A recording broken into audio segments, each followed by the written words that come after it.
Welcome to UCounsel. This video basically restates the information that is already available on Government of Canada website in the form of a press release. I have provided a link to that website below in the description of this lecture. So if you have already seen that press release and understand what it states, then you don't need to watch this video. But if you haven't reviewed that information, then you're welcome to obtain that information from here. Now, in my previous lecture about employment insurance benefits with respect to coronavirus, we had covered two different kinds of benefits: emergency care benefits and support benefits.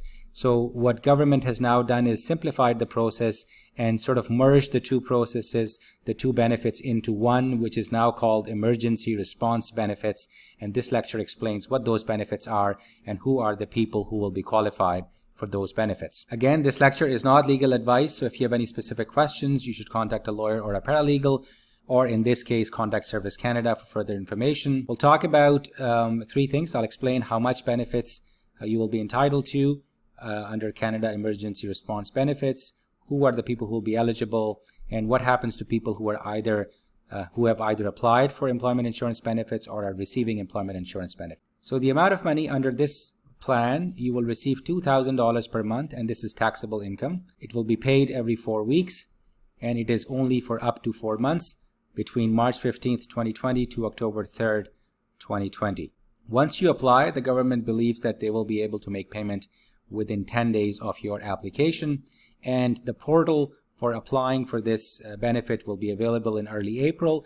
I believe you'll be able to apply online, and you will also be able to apply it through a phone number which the Government of Canada will provide.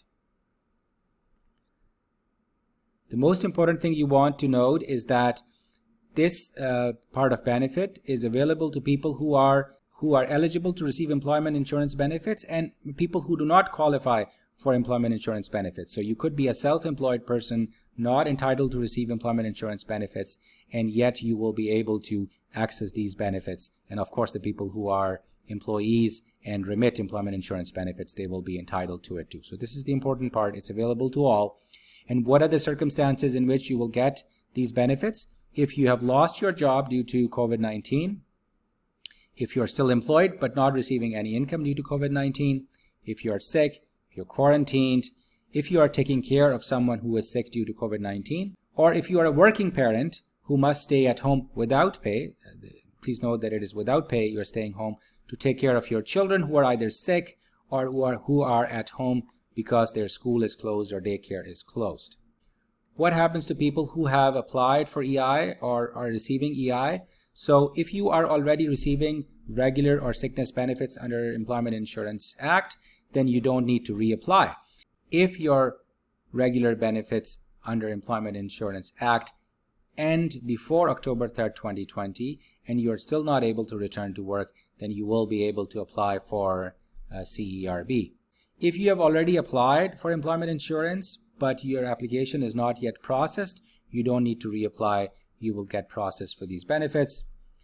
And then employees who are entitled to receive regular sickness benefits or regular benefits or sickness benefits, they will be able to access normal benefits if they are still unemployed after 16 weeks. So this is for people who are eligible for regular benefits, and once the 16 weeks has expired and they're still unemployed, they can access employment insurance benefits. As stated earlier, I'll provide the link to the Government of Canada website. Please check that website frequently as the information may change. It has changed from the last few days that I had reviewed the website. And if you have any questions, please contact Service Canada. Thank you for watching.